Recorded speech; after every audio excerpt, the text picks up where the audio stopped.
quick audience check on you, okay? Who here is new to Java? Okay, nobody. Good. Who here is returning to Java after doing something else? Okay, a bunch of folks. That's fair. Okay, that's good. And to convince their boss or their colleagues to do more in Java? Okay. Okay. Okay. Why is the rest here? Teachers, okay. Good to have you. It's awesome. Okay, so this talk came about when we were doing something very unlikely. We did a Java haters meetup. So this sounds counterintuitive, I know, but Adam is a fun guy. He's also from Germany. We had a talk at a Java user group and he said, oh, let's do this, okay? People hating on Java all the time and we were saying Java is great. So we gotta start a conversation, right?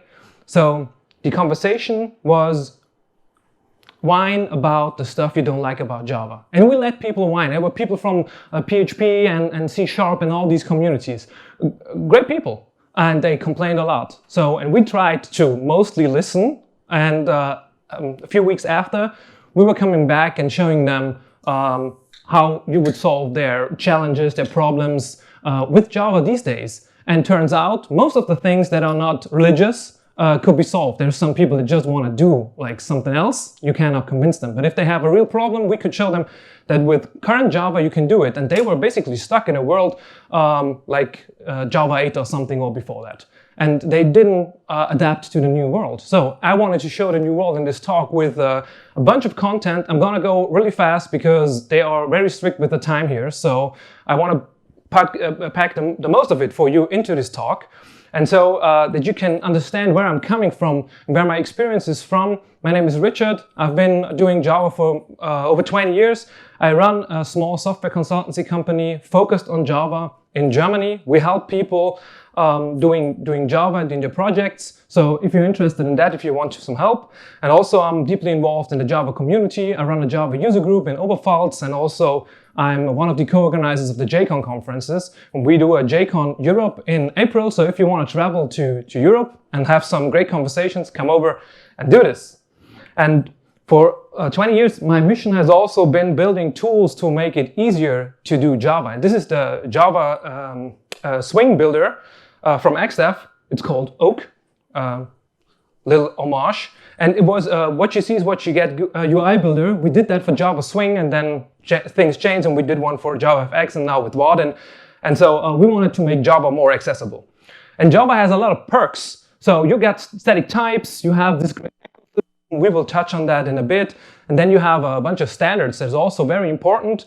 You have Maven Central, and this is something where I could speak a whole hour about. Last year I was here talking about Maven, but not about Maven Central. It's so great that we have a place where we can get our dependencies deterministically, where every time you ask for, you want this artifact, you get the artifact. And that's something that not every ecosystem has, and we gotta be grateful for that. So I'm super happy to have that and have reproducible builds. And then you saw this in the keynote this morning, we have releases on the clock with Java, which is awesome. Every 6 months they pump out a release. Today was Java 26. That's something to celebrate. This is really nice. But there is a problem with Java that we also learned about in our Java haters meetup in the conversations that followed that. There is an agony of choice because in Java it's not that simple. There is not just one thing. There is always a bunch of things. So let's talk build system. So you got Maven, Gradle, and Bazel. There's a bunch more. If you are starting or returning to Java, you gotta decide what you gotta do. I'm not gonna like fight here, okay? So do what you must do. But this gives us innovation, okay? There's some good stuff with Maven, there's some good stuff from Gradle. They learn from each other, right? And this is driving innovation. If you only have one tool, innovation is at least not that, but at least slow, okay? So these folks have to keep up. And it's the same with our cloud native frameworks. So we got a bunch of them. So we heard about Halidon this morning. There's also Micronaut from Oracle. And then, of course, everybody knows about Spring Boot, Quarkus, OpenLiberty. So you got a lot of choices to make. And that's a good and a bad thing at the same time. And so to make things even worse, there is Jakarta EE. Not saying that Jakarta EE is something bad. It's a standard that's really good. But look at this slide. There is so much options for Jakarta EE. So you get a standardized way of doing apps, business apps, and then you can get this from all of these companies. You can buy products and support, and where would you start, right? So this is something that baffles people, and of course this again drives innovation. That's something that we need to address with people that are starting out with Java. I'm not going to do any recommendations. You should use Oracle products all the time, every time. Why are you laughing? Okay, so I did my thing, so perfect. We can move on to OpenJDK. OpenJDK is basically the same. It's a standard. So there is JABs. You heard about this today in a bunch of other sessions. There is a process where people define a new thing, a new feature, a new behavior of Java, and then you can implement it. You can do it yourself if you have enough time on your hands or enough credits and tokens on your AI that you're using, okay? But there's a bunch of people that already do that contribute to the OpenJDK. And these are a bunch of folks that put out builds of OpenJDK. So they're basically compatible, and you got everything for everybody in there. This is great. Who here knows what JDK distribution they are using? Who knows which one they're using? Okay, only a few people. That's good. That's a very good sign, because it means you don't care. And it's awesome that you don't care, because it does not matter most of the time, okay? Because all of them are great and they work. But the thing is, sometimes you need something special, okay? Sometimes you want to build something real time, or you want something with a especially large heap, where something from Oslo could be good because they have a special garbage collector. Or then you run on Azure. Microsoft could be a good pick for you, or on AWS and something like that. Or you need something totally different. IBM, they have their own JVM. So basically the others most of them use Hotspot. IBM has OpenJ9, which is a totally different JVM implementation with different runtime characteristics. And this could be something that is good for you, could also be bad. But you can try it out in like 2 hours. Just use a different JDK, run your application, see if it works, see how the metrics are, and maybe that's good for you. And also from a career perspective, and if you're not looking for a careers perspective, but you're looking for the security of your investment or the investment of the company you're working for, going with Java is great, because if you invest all of your digital software assets into one company, there's going to be a big vendor lock-in. Here, you have folks like Oracle, IBM, you have SAP from Germany, you have Microsoft, you even have Alibaba from China. So, however the story for Java goes, you're going to be fine, okay? So this is something that is very soothing to me, that there is a lot of choice. And then there is one down here, GraalVM, which is a special kind. And GraalVM has a bunch of great features, and I'm not gonna talk about all the features, just one in particular that's very special. It's called native image. And native image allows you to compile your Java program in an ahead of time process, so during build time, to create a native executable. So this means you can build something that is basically a C program, right? Let's look at this. So with Java, in the normal world, you have a JVM, you have a JIT compiler that runs all the time, sees, okay, what is going on in the JVM, compiles for you also to native code, of course. And then you have agents that do monitoring and can manipulate stuff, and you have reflection. And sometimes you want something different, because this is a beast, you know, it's a great piece of technology, but it's a lot. So sometimes you want something very small that starts up very fast, uses not much RAM, because you have a function or something like a command line program or something, okay? And then you can do that with Java, with the same code. You have to change nothing, you just have to compile it differently. And it's from Oracle, it's free, you can get support for that also, if you don't want to use a free one, so this is perfect. And then, of course, we have to talk a little bit about AI. Trust me, it's not going to be much here, okay? I see there's not enough talks about AI already. So, but this study is just too good. And of course, I picked this because Java is getting away really good here, okay? So this is cool. You can look it up. It's from Thiago Mendes. And yeah, it's great because it shows that Java is a good choice to do basically business applications. MCP server, that's basically a REST server. And yeah, we've been doing that a lot. So I could imagine that Java is doing pretty fine on that page, okay? So that's good, not necessarily AI. But let's look a little bit at the evolution of Java, what changed in the last years and some resources that you can use to stay on top of the game with all the new stuff that is coming out, okay? So you've seen this before. We had a time where Java development was something very relaxing. So every like 4 or 5 years we would get a new release, you would learn how to do that, and then you could chill again, okay? So, and these days we get like a LTS, a long-term support release, every 2 years, and we get a bunch of features every 6 months. So this is great. And this is an awesome thing that they did to keep Java vibrant and keep new features coming. And there's also preview features where you can try it out. This is the 6-month thing where you go, check out Java 26, see what they did, and give feedback. And everybody can do that. You don't have to have a title or sign up for a program. You have to join the mailing list and you can give feedback and tell them if you like it or not. Okay? And this is awesome. Where else do you get that? Nowhere.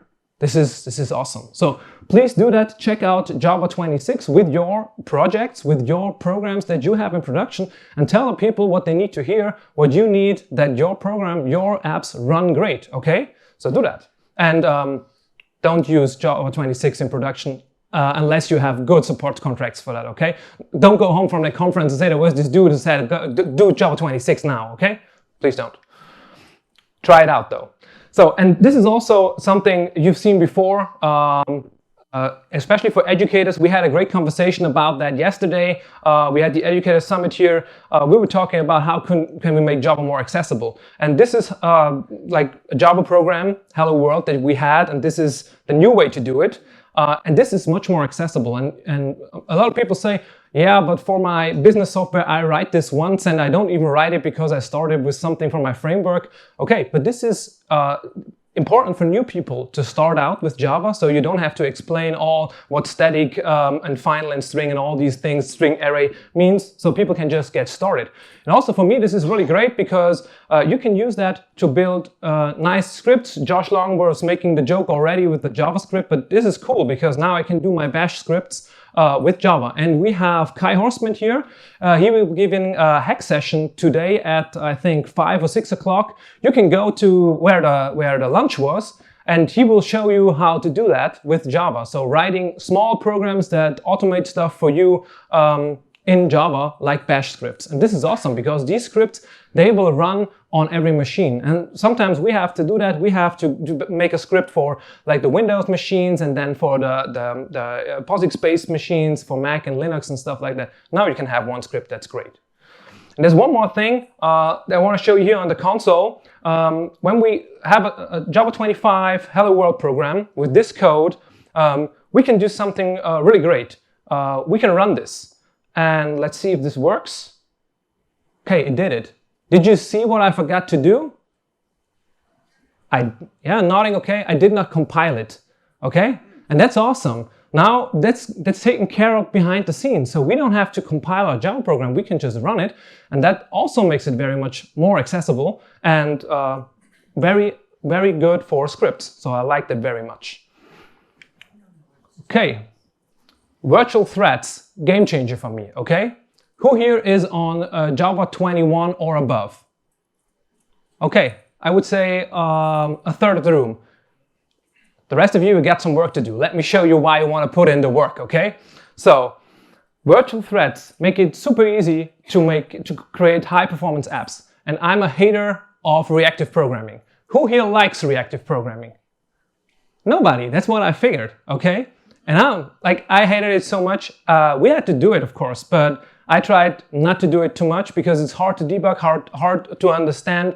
I don't like it. So now we can write the same code as before, like in 1995, and have super high performance apps. And what do virtual threads do?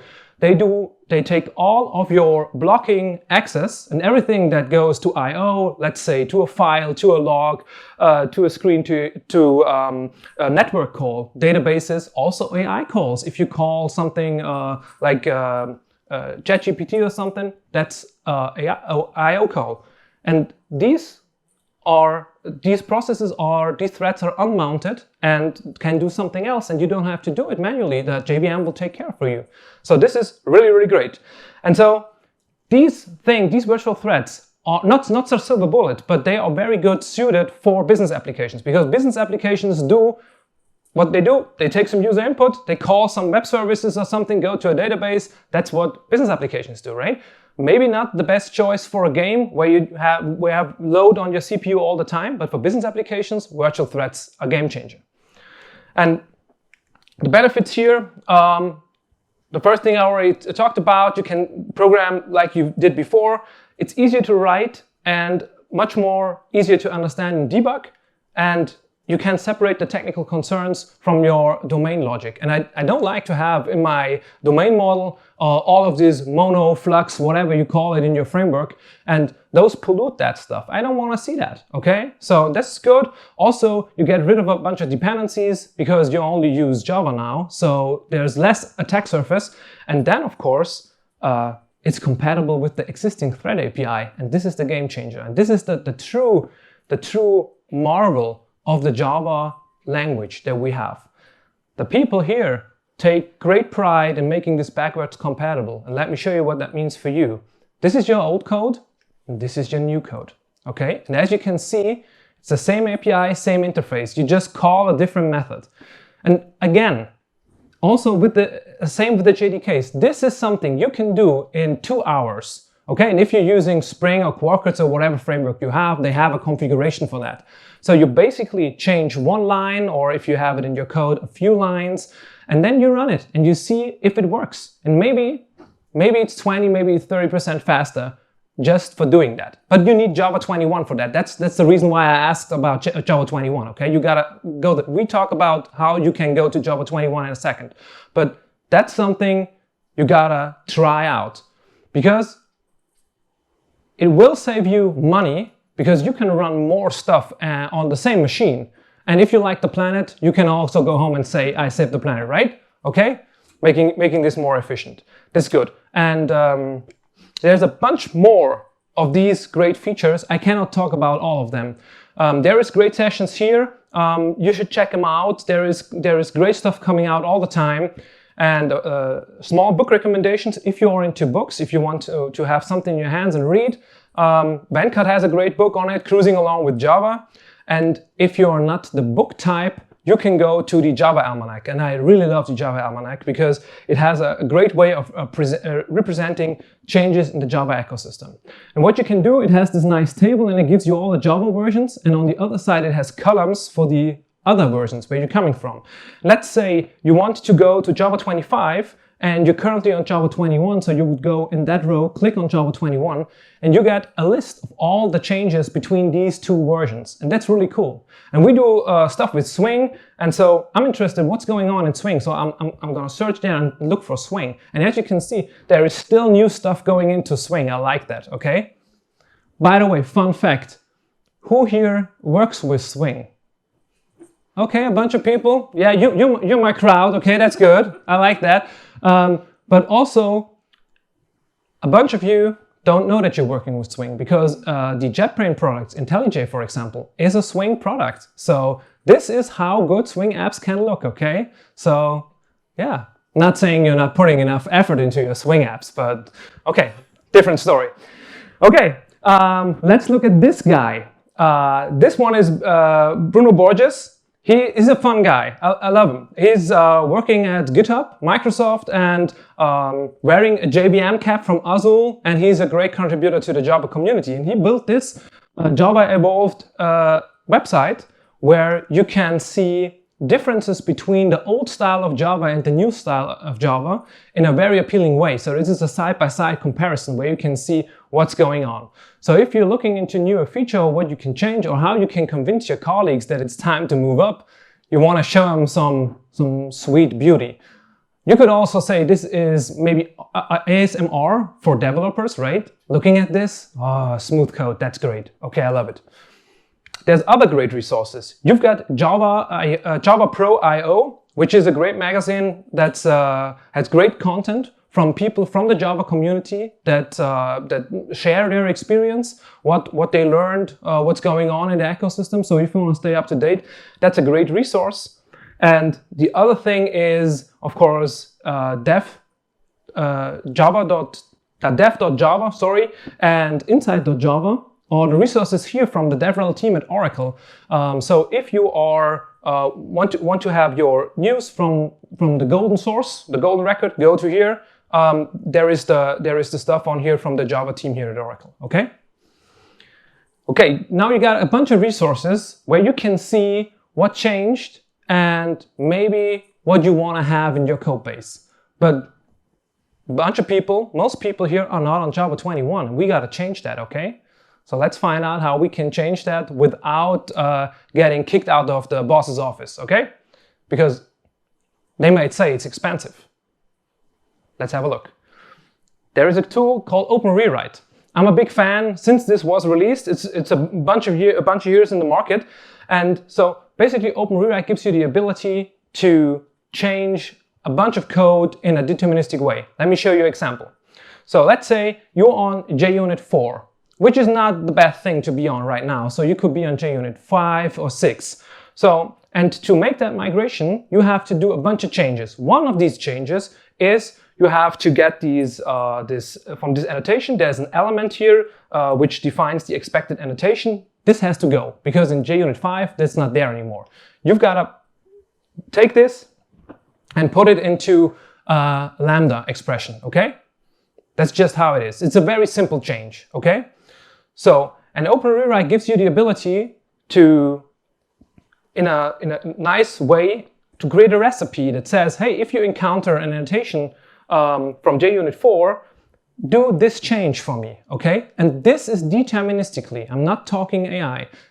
In fact, a bunch of AI tools, they first do this to make it easier on them, because this is deterministic. It's always the same thing. You can do this, if you tested your recipe, you can do this for your whole repository, for millions of repositories, okay? That's basically the use case for it. And you can upgrade, and that's awesome. And how do they do this? It's not magic. They have something more sophisticated than an abstract syntax tree. So abstract syntax tree is something we had 20 years ago when we were building like XDEV first version. We were doing code completion. You needed an abstract syntax tree to identify, okay, here is a variable, and then there is an expression and stuff like that. And then you could make recommendations. What could be the next thing you want to type, okay? So this could be done with this, but this is much more. This has everything. This has all of the white space also. So your formatting will be the same, even if you apply these recipes. And this graphic is amazing, but there is a bunch of nodes that do not fit here on the slide, okay? So there's so much information going into this, making sure that your code stays safe. One thing, of course, you could do, migrate to Java 17. I show this because a bunch of people not on Java 17. You want to do this first before going to 25. Here you can see a before and after. You can see there's a bunch of changes. I'm clearly saying you should test this. That it compiles does not mean it has the same runtime characteristics as before. Most of the time it gets better, but it depends on your app, what you're dealing with. So make sure to have good tests. And of course, you can migrate to Java 25 also. So this was obvious, going up in Java versions, okay? But there's other stuff. You can do framework migrations. So, and like, of course, you can go from Spring Boot 2 to 3 to 4. Okay, that's what a lot of people do. But there's different topics. Let's say you want to change your framework. For whatever reason it is. Maybe the company you work for, they acquire another company and they have, let's say, they have everything in Spring Boot, but you want to do it with Helidon, okay? So what you're gonna do, you have two stacks now. You wanna integrate them. And you can do this with OpenRewrite. You can say, okay, let's take all of our Spring Boot apps and bring them to Helidon, okay? The other way around, the same thing. And that's awesome, because then you can fire a lot of people. No, that's not what I'm saying. Okay, it's, You want to have same knowledge in the team, and of course you can go to vacation and nobody will call you because they don't need you to fix the Spring Boot service. Everybody on the team can fix the Helidon thing, okay? Perfect. I'm putting on here a bunch of other of these of these recipes, and you can go to OpenRewrite and see hundreds of these recipes that are ready for you to use, that you can use to migrate your code base, okay?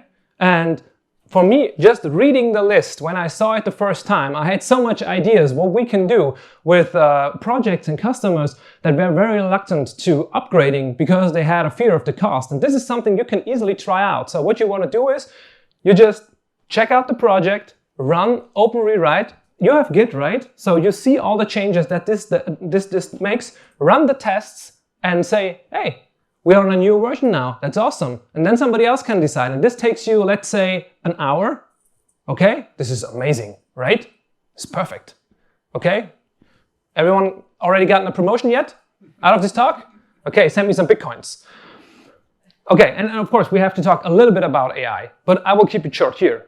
So there's a bunch of use cases and there's great talks, and I will just cover like very high level. So first thing you want to do with Java is you want to call some AI stuff, okay? And there's basically two main frameworks. There's more. There's Spring AI, and then there is LangChain4j. And the great thing is, this is the configuration for Spring. You can see it, and Quarkus LangChain. So, and as you can see, it's extremely different. It's hard to switch between those two. It's the same, okay? And the code, basically the same. A little bit different because they have a little bit different way of doing things, but calling AI stuff with Java, that's not a biggie anymore. And you can place anything with system prompts and stuff like that. You can set this up, okay? This is really great. And also you can change models, which is very important when we go back to the configuration here real quick. So you can use something for testing, and then on your local machine, you can use something different. I was on a flight here, 12 hours, no internet. So changing model, good thing, okay? If I needed like an online service for that, I couldn't have worked, okay? Very good.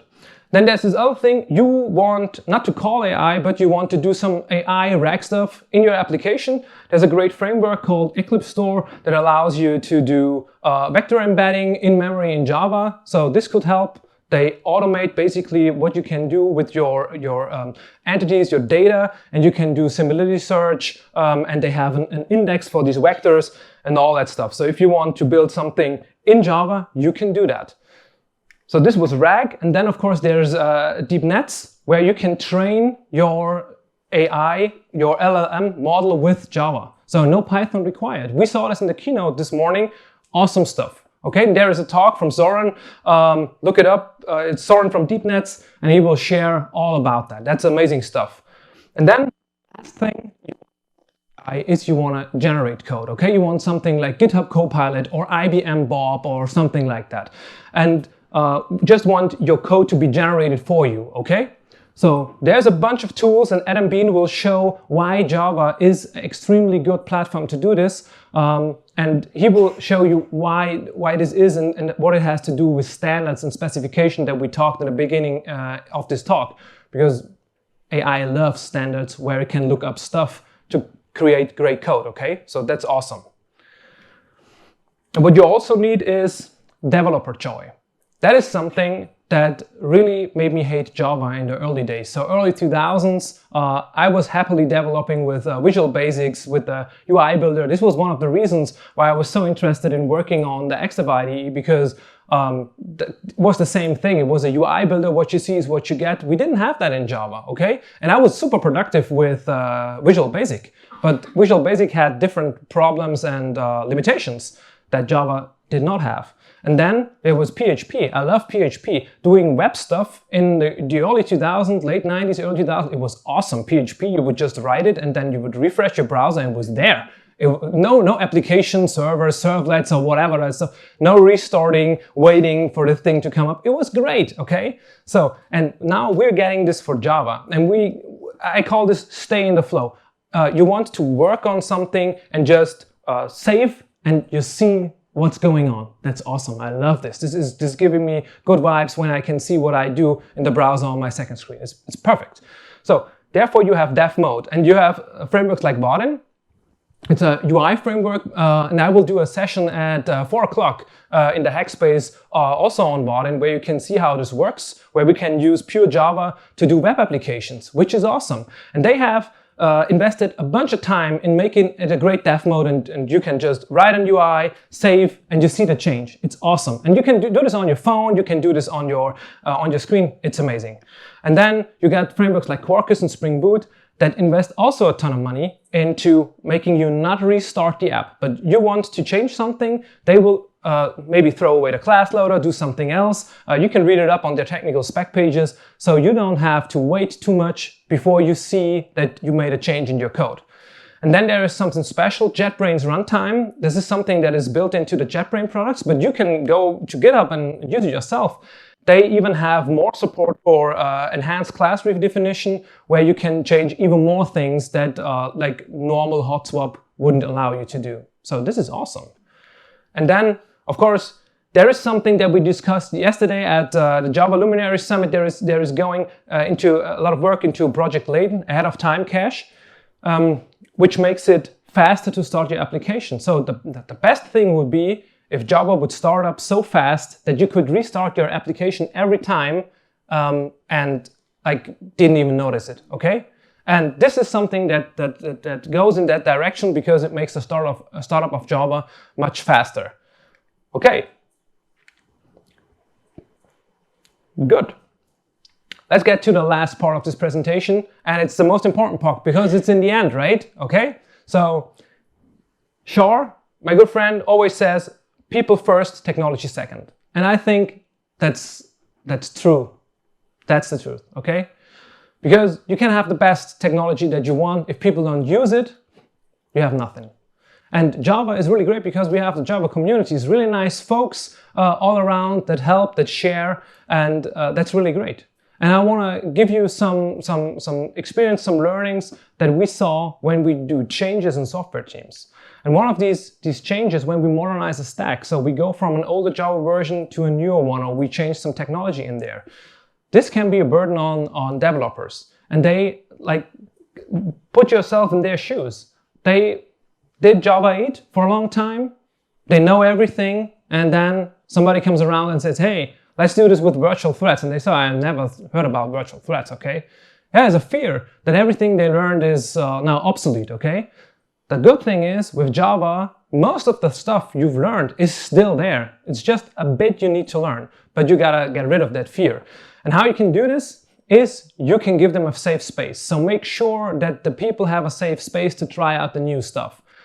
I will show you a bunch of things how to implement that in a second, okay? So have them a safe space, and it's, of course, when you try that out, you try virtual threads, it might not be good for your application, it might fail. No, don't worry, that's good, now you know it, okay? So that's important. And then, who do you think is like the group you have to worry most about? Is it the more senior folks or is it the younger folks? Ah, senior, okay, yeah. It's the senior folks. The young folks, they come in, they say, oh, can't do this. Oh, okay, yeah, let's do this. I've only been doing this for a year, so I can change. Yeah, if you're doing this for 10 years, it's gonna have a hard time. Also, you've seen some stuff, okay? If you're 10 years in the business, you've seen stuff. You see stuff go wrong. You know, you gotta come in on Friday, work the weekend. You know how it is. You don't want that, okay? So, yeah, take care of your seniors. They are the ones that maybe will not show it, but they have some stuff going on, so take care of them, okay? There's a quote I really like. No system starts out as a legacy system, it becomes one by surviving. So I'm proud when we help customers work on their legacy systems. These are the survivor systems that reel in the money, that keep the ship running, you know, and that's why they're legacy. If this is some shitty system that nobody needs, that's not around for 30 years, right? Okay? So that's something to keep in mind, to be proud of. And then, of course, you don't need to burn down the house if you want a new kitchen, right? So you can get a new kitchen. And I will show you something about Swing applications later. So if you use Vaadin, it's basically the same and you get a web application. That's something that a lot of applications face. You can keep all of your backend and logic and everything that's in there. It's awesome. Okay? And there's other ways you can do that where you can have a smooth way. Because it's a Java ecosystem, there is so much choice. You just need to know what to pick, right? So some implementation on that. How can you do that? That people feel alive with the joys to go to something new, give them faster builds. Build time is something that a lot of people complain about, and not because they don't want to get a coffee, you know, or chat. They want to be productive and they want to have a fast feedback loop, okay? You saw a little bit about the dev mode already, and then you can have something like faster Maven builds, for example. Give people local environments where they can try out stuff. So I hate every project where we can do nothing local. And sometimes you cannot do everything local, but most of the things you should be able to do local. And we had a great time until AI came along, because it was easy. Now with the AI stuff, there's a new challenge. Let's go. We have some work to do, okay? But I showed you before with Spring AI or LangChain for J, you can switch to a local model. And there is some challenges, yeah? But you can do it. And then have a little bit of documentation, not too much, because if you ask for too much documentation, people will just generate it with AI, but have something like how to build this project. And you can call it README-MD, or you can just rename it to AgentsMD. So the AI also needs to know how to run the project and how to build it, okay? So, and the last thing I want to advocate for is have a buddy. Have a buddy, have somebody you can talk to, because there's weird stuff going on and you don't want to be alone in this journey. You could have somebody in your company, or you can hire somebody like us to help you with that transition. Another thing how to stay up to date is go to conferences. So give yourself a hand, you're in the right place. Thank you. Yeah, you did it. You made it. Okay. Very, very good. Read blogs. There's a bunch of great blogs. There's one from Markus Eiserle I really like on Substack. And then there is insight.java, and of course there is dev.java's great resources. And then my last point for this presentation, go to meetups or jugs. Jugs are Java user groups. Who here in the room has attended a Java user group meeting? Okay, that's like 5, 6 people, not too much. Okay, the rest of you, this is important information. Java user groups are awesome. So we have them all around the world, and this is great. The Java team here at Oracle, they maintain a map on dev.java where you can look up everywhere in the world where there's Java user groups. And you can't even see all of them here on the map, okay? And there will be one in your close proximity, and if not, you can start one. Why should you do that? That is not only for like career growth or something, but it also is for career growth, and it also will benefit your company, because if you go to a Java user group and you have an exchange like at this conference here with someone about something that annoys you with Java, or the things you want to do, you get great solutions. I go to a Java user group and I always come back with some insights that saved us and our clients a ton of money, because I wouldn't have figured it out on my own, right? So, and my colleagues, yeah, we are in the same thing, caught up with the same thoughts, because we're in the same company, right? So it's good to get out and get something different in from different people. And also, it could save like your relationship. So if you come home to your partner every evening, complain about Java stuff, yeah, that might fly for a while. But yeah, maybe don't do this too long. So go to a Java user group and do something for your partner, okay? So with that, I like to extend the invitation to hack with me at 4 o'clock in where the lunch was, at the Duke's meal something.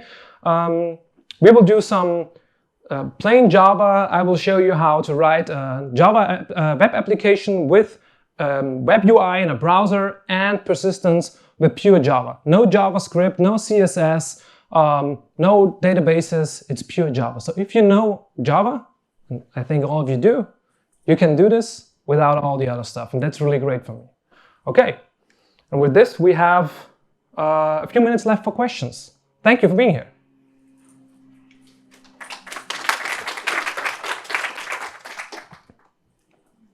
Any questions? Yeah, absolutely.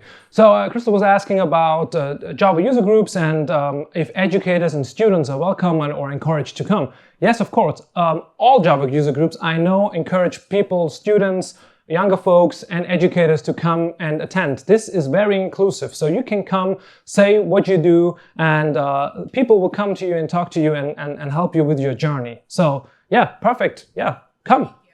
Join us. Yeah, so the question is if I can share a little bit about the work that we do in this fast-changing world that we live in today. Yeah, of course, AI is driving a lot of the conversation, but there is still a bunch of companies that can't do AI, at least not for code generation. They might use AI for to call models and enhance or enrich their applications. And a lot of things we do is very Java specific. We come in and help them and tell them what our experience is, where you can use what technology in a good way. Because we also see a lot of, we need to do AI now stuff, okay? And then there is no real purpose. And often we help to find the real purpose and how to do this with technology. There is a bunch of things you can do with AI, but you also keep cost in mind and how this will change. Because it would be funny to have some AI. Most of our customers, they build systems that last even longer than the cycles of these AI stuff is going on, right? So you got to plan what you want in 6 months, in a year, when this cool AI product does something very different. The API is totally changed. And so this is some of the new challenges that we have. Our regular work for the last years was bringing people to newer Java versions to make it better for developers, because you want to go to a conference and be in a talk and say, I can use that, and not go home and say, oh no, this conference was a total miss for me because they only talked about the new stuff and I can't use that, right? It's not like that developers feel good. You can retain good talent if you do that, if you have up-to-date Java versions, and also you have better performance, more features, and that in the end helps the business, right? So yeah. Awesome. Thanks for the question.